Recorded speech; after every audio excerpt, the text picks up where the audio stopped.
Salut à tous, c'est Nico du Ciné Show et aujourd'hui, on se retrouve pour parler de la suite de l'un des meilleurs films d'action français sortis ces dernières années.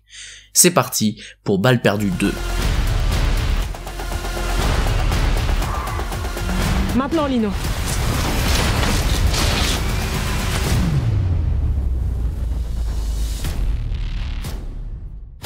Balles perdues 2 est un film d'action français sorti sur Netflix réalisé par Guillaume Pierret et mettant en scène Alban Lenoir dans le rôle principal. Après la mort de Charras, Lino et Julia ont pris la relève et forment la nouvelle équipe de choc de la Brigade des Stupes. Bien déterminé à retrouver les assassins de son frère et de son mentor, Lino continue sa traque et ne laissera personne se mettre en travers de sa route. Alors Balles perdues 2, c'est un film que j'attendais avec grande impatience puisque je suis un grand fan du premier film. Comme je l'ai dit durant l'introduction, je considère que c'est l'un des meilleurs films d'action français sortis ces dernières années. Alors certes, le scénario est assez basique, mais je le trouvais pas forcément mauvais, je trouve qu'il était simple mais efficace, mais c'était surtout la réalisation, les scènes d'action et l'investissement des acteurs qui m'avaient beaucoup plu. J'avais notamment adoré la performance d'Alban Lenoir qui était vraiment excellent dans son rôle. Alors certes, c'est un rôle assez basique, il ne doit pas jouer énormément de comédie, mais dans tous les cas, dans les scènes d'action, il était énormément investi et ça faisait vraiment plaisir parce que ça rendait le film assez impactant. Et même si on sentait que le fond était assez basique, eh bien je trouvais que le film était assez rafraîchissant, puisque un film d'action avec autant d'ambition en France, eh bien ça fait longtemps qu'on n'en a pas eu, donc même si c'était pas parfait, j'ai beaucoup aimé le voir, et en plus c'était durant le confinement, et voir un nouveau film arriver de la sorte, eh bien ça m'a beaucoup plu. Et donc quand la suite a été annoncée, j'ai été énormément intrigué, j'avais hâte de voir ce qu'ils allaient faire en termes d'action notamment, et donc qu'est-ce que j'en ai pensé de cette suite de Balles perdues ? Eh bien, tout comme le premier, j'ai passé un excellent moment. Je trouve que le film est tout aussi bon que le premier Balles perdues, que ce soit en termes d'action, de scénario et d'investissement d'acteurs, même en termes d'action, ça repousse certaines limites encore plus loin. Je le considère presque comme meilleur que le premier sur certains aspects, même si il y a l'effet de surprise qui est en moins, donc ça joue aussi dans la balance et ça fait que j'ai peut-être autant apprécié le premier que le deuxième, mais dans tous les cas ça reste une excellente suite. Tout d'abord, pour ce qui est du casting, c'est le même que dans le premier et il est toujours aussi bon. Les rôles secondaires sont assez anecdotiques de manière générale, il y a notamment Jérôme Niel, il me semble, qui joue un policier, bon voilà, il n'est pas exceptionnel. On a aussi le retour de Stéphie Selma dans le rôle de la coéquipière d'Alban Lenoir ou de Lino,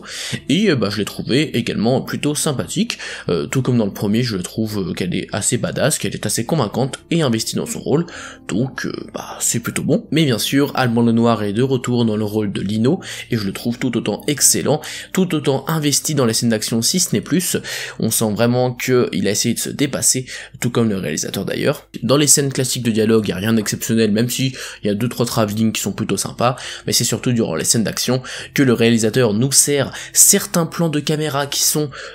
léchés. Je trouve vraiment qu'il y a des passages du film, des scènes du film qui m'ont vraiment fait énormément plaisir de par la manière dont sont tournées notamment les scènes de poursuite, le fait qu'il y ait une caméra qui est placée au sol et on voit à l'arrière une voiture en train de faire un carambolage. On sent vraiment que le réalisateur a cherché à faire encore plus fort en termes de mise en scène que le premier, qui n'était pas exceptionnel en termes de mise en scène, et voilà, c'était vraiment super qualitatif, et là encore c'est le cas, c'est même encore mieux. Je trouve aussi qu'au niveau des scènes de poursuite, les chorégraphies des voitures sont vraiment excellente dans le sens où il me semble, alors je sais plus exactement où ça se passe, mais c'est près de la frontière espagnole, donc c'est dans le sud dans tous les cas, et il y avait vraiment de très beaux décors, et il y avait notamment un passage dans une ruelle avec plein d'une sorte de palmiers, en tout cas des arbres, et ils alternaient entre les différentes routes, et ensuite à la toute fin de la scène il y a un bus qui arrive, et du coup ça fait un énorme carambolage. Cette scène là je trouvais qu'elle était vraiment bien filmée, on dirait vraiment une sorte de danse en fait, et je trouve que c'était vraiment très très beau à voir en termes de mise en scène et en termes de chorégraphie, donc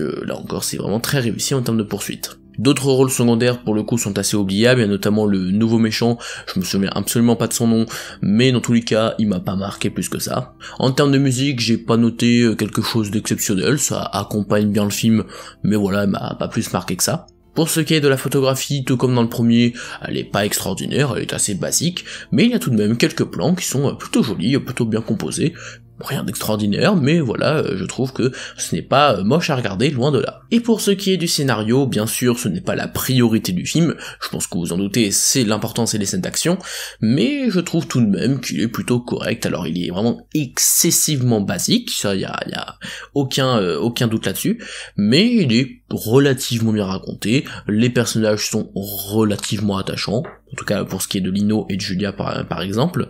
et bon voilà, je vais pas en dire grand chose de plus parce qu'en soi,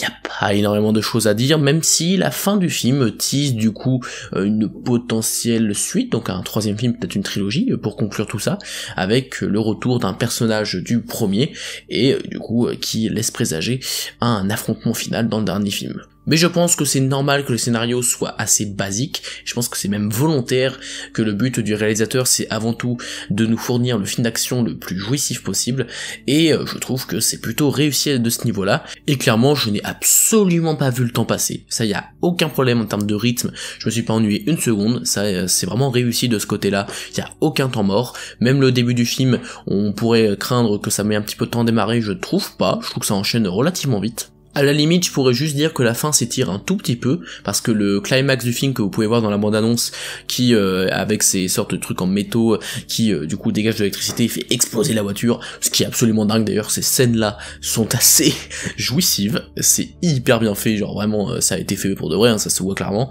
et ouais, ils sont tarés, parce que c'est vraiment impressionnant, c'est peut-être pas le truc le plus intelligent du monde, je pense pas que ça puisse marcher pour de vrai, après je suis pas spécialiste en termes de mécanique, mais ça m'étonnerait, mais dans tous les cas c'est hyper impressionnant et franchement j'ai rien à dire de ce niveau là. Mais du coup après cette fameuse scène qui est vraiment excellente mais un peu courte, eh bien on a encore une fois un petit affrontement à main nue juste après, et je crois qu'il restait encore 15-20 minutes de film, et je sais pas, j'avais un peu cette impression que la fin s'étirait un tout petit peu. C'était pas forcément grave, je pense que ça restait quand même relativement bien rythmé dans l'ensemble, voire même très bien rythmé, mais j'ai noté ça, donc je tiens quand même à le préciser. Et au passage, les chorégraphies des combats à main nue sont vraiment excellentes, on a une scène assez similaire à la scène du commissariat dans le premier film, qui se passe aussi d'ailleurs il me semble dans le commissariat, qui est tout aussi bien chorégraphiée, me semble tout aussi bien mise en scène, j'ai pas eu de problème vis-à-vis de ça, vraiment c'est assez jouissif au niveau des combats, des scènes d'action, des poursuites. Le film sait ce qu'il est, il va à l'essentiel, il nous procure juste de l'action et encore de l'action, avec un petit scénario quand même où on suit des personnages relativement attachants et bien joués, donc c'est tout de même plutôt réussi à ce niveau-là. Et je souhaite vraiment saluer l'ambition du réalisateur, car même si la plupart des choses qui sont dans ce film on les a déjà vues ailleurs, il y a tout de même une volonté de pousser les choses encore plus loin, de nous fournir le spectacle le plus impressionnant, et je salue vraiment cette volonté, car personnellement j'ai passé un excellent moment, et je pense que c'était le but, de juste se divertir. Et donc c'est pour ça que pour conclure, Balle perdue 2 c'est une excellente suite au premier film. Alors bien sûr, si vous n'avez pas aimé le premier film, vous ne risquez pas d'aimer ce second qui est dans la même veine en termes de scénario et d'action, même si l'action est encore un petit peu plus poussée. Mais personnellement, j'ai vraiment passé un excellent moment devant cette suite, qui est bourrée d'action, qui est bien réalisée, qui est bien jouée, qui a certes un scénario très classique, mais qui au moins va à l'essentiel, et nous permet de nous divertir pendant 1h30 sans temps mort, et c'est ce que je voulais, et c'est ce que j'ai eu. Donc si normalement il me semble qu'il y aura un troisième film pour conclure la trilogie, eh bien j'ai très hâte de voir cette conclusion, car s'ils vont encore plus loin que ce deuxième film, clairement on n'est pas prêt. Voilà, c'est la fin de cette vidéo, j'espère qu'elle vous a plu. Si c'est le cas, n'hésitez pas à vous abonner, à liker et à partager la vidéo. Quant à moi, je vous dis à la prochaine pour parler de cinéma, mais en attendant, c'était Nico du Ciné Show. À bientôt.